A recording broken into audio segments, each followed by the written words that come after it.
Jaya Radha Madhava Punya Vihari.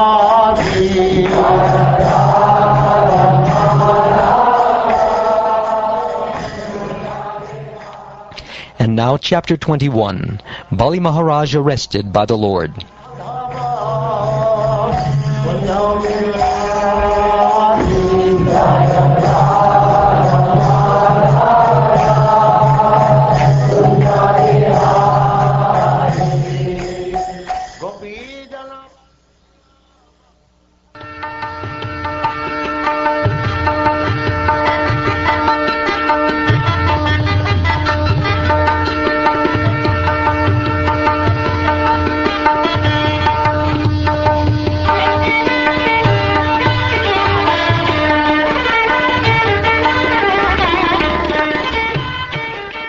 Shukdev Goswami continued. When Lord Brahma, who was born of a lotus flower, saw that the effulgence of his residence, Brahmaloka, had been reduced by the glaring effulgence from the toenails of Lord Vamanadeva, he approached the Supreme Personality of Godhead. Lord Brahma was accompanied by all the great sages headed by Marichi and by yogis like Sanandana, but in the presence of that glaring effulgence, O King, even Lord Brahma and his associates seemed insignificant.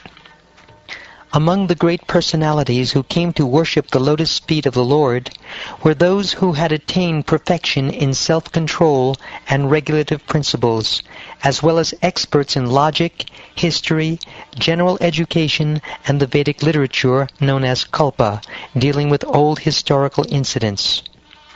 Others were experts in the Vedic corollaries, like Brahma Samhita, all the other knowledge of the Vedas, such as the Sama, Yajur, Rig, and Atharva, and also the supplementary Vedic knowledge, such as Ayurveda, Dhanurveda, etc.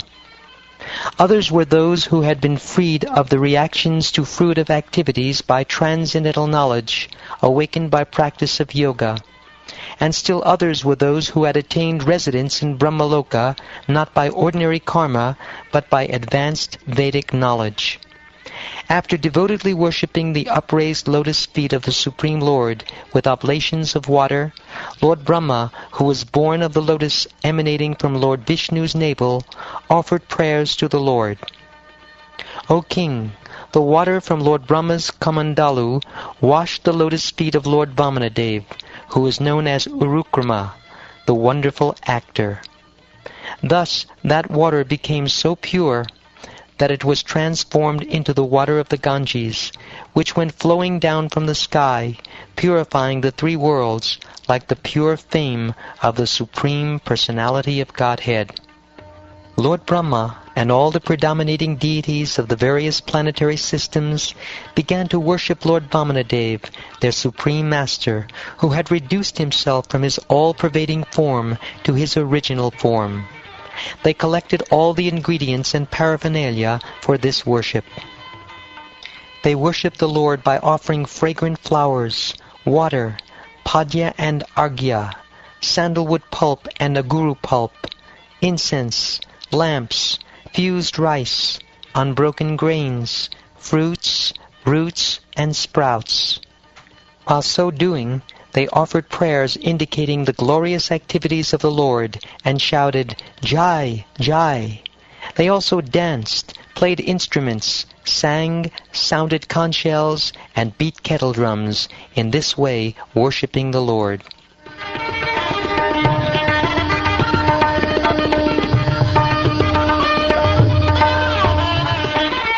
Jambavan, king of the bears, also joined in the ceremony. Sounding his bugle in all directions, he declared a great festival for Lord Vamanadeva's victory.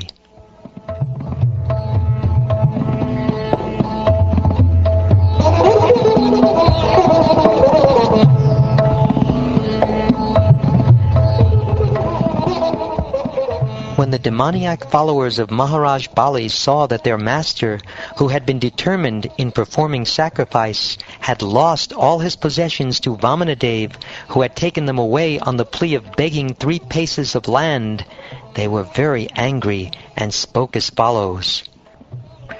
This Vaman is certainly not a Brahmin, but the best of cheaters, Lord Vishnu. Assuming the form of a Brahmin, he has covered his own form, and thus he is working for the interests of the demigods. Our Lord Bali Maharaj, because of his position in performing the yajna, has given up the power to punish.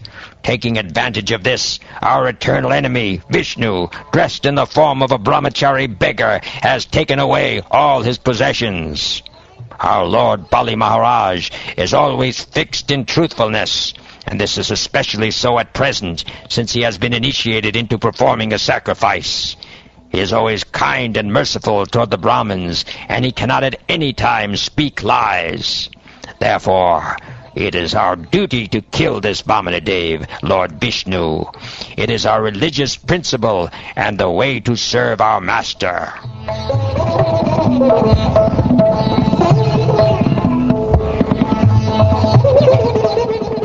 After making this decision, the demoniac followers of Maharaj Bali took up their various weapons with a view to killing Vamanadeva. O king, the demons, aggravated by their usual anger, took their lances and tridents in hand, and against the will of Bali Maharaj, they pushed forward to kill Lord Vamanadeva. O king, when the associates of Lord Vishnu saw the soldiers of the demons coming forward in violence, they smiled. Taking up their weapons, they forbade the demons to continue their attempt. Nanda, Sunanda, Jaya, Vijaya, Prabala, Bala, Kumuda, Kumudaksha, Vivaksena, Patatrirat, or Garuda, Jayanta, Shrutadev, Pushpadanta, and Satvata were all associates of Lord Vishnu. They were as powerful as 10,000 elephants, and now they began killing the soldiers of the demons.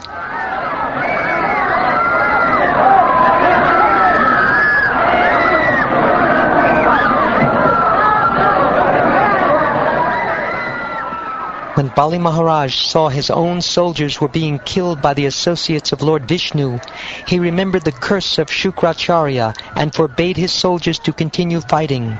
He said, O Viprachiti, O Rahu, O Nemi, please hear my words. Don't fight. Stop immediately, for the present time is not in our favor. O Daityas, by human efforts, no one can supersede the Supreme Personality of Godhead, who can bring happiness and distress to all living entities. The Supreme Time Factor, which represents the Supreme Person, was previously in our favor and not in favor of the demigods, but now that same Time Factor is against us. No one can surpass the time representation of the Supreme Personality of Godhead by material power, by the council of ministers, by intelligence, by diplomacy, by fortresses, by mystic mantras, by drugs, by herbs, or by any other means. Previously, being empowered by providence, you defeated a great number of such followers of Lord Vishnu. But today, yes, today, those same followers, having defeated us, are roaring in jubilation like lions. Unless providence is in our favor, we shall not be able to gain victory. Therefore, we must wait for that favorable time when our defeating them will be possible.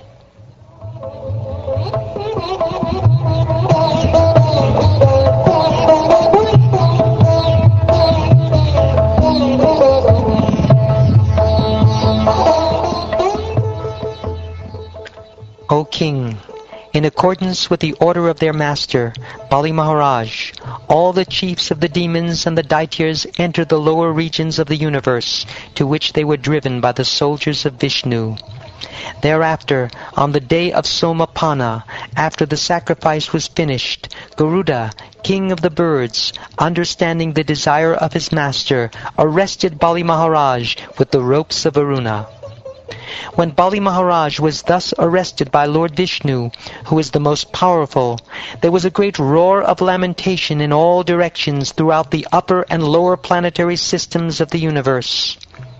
O king, the Supreme Personality of Godhead, Vamanadeva, then spoke to Bali Maharaj, the most liberal and celebrated personality, whom he had arrested with the ropes of Varuna. Bali Maharaj had lost all bodily luster, but he was nonetheless fixed in his determination. The Lord said,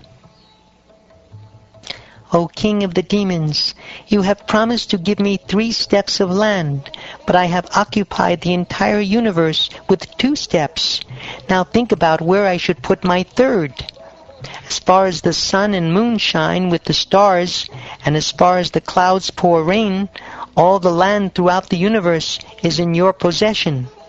Of these possessions, with 1 step I have occupied Burloka, and with my body I have occupied the entire sky and all directions.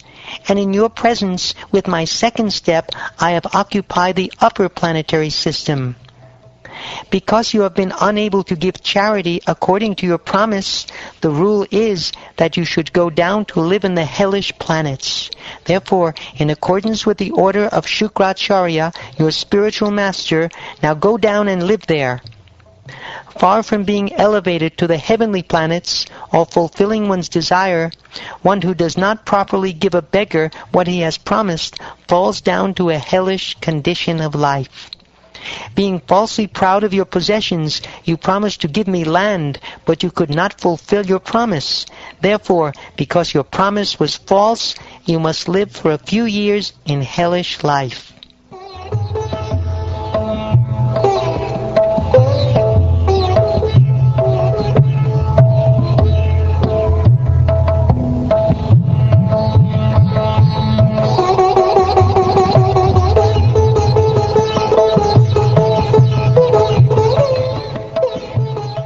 Thus ends the 21st chapter of the 8th canto of the Śrīmad-Bhāgavatam, entitled Bali Maharaj Arrested by the Lord.